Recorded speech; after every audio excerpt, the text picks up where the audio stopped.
tirou o cotinho. As tendas tá tudo cheia.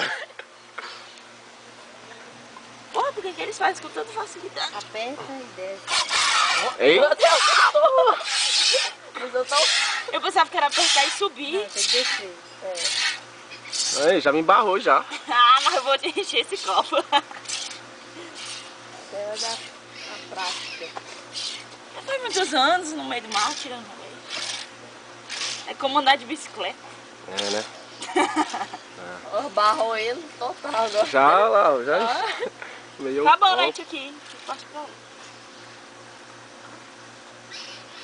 Acabou o leite. Acabou.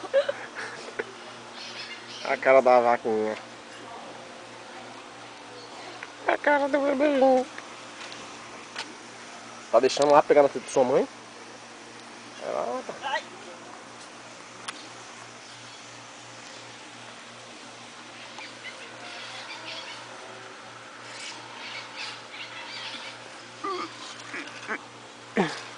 Pronto, encheu? Enchi? Nossa, como é que eles enchem aquele pote tão grandão? Isso aí deve dar uns 20 litros. Tá bom, tá bom, tá bom. Tem gente na fila. Peraí, só mais gente aqui.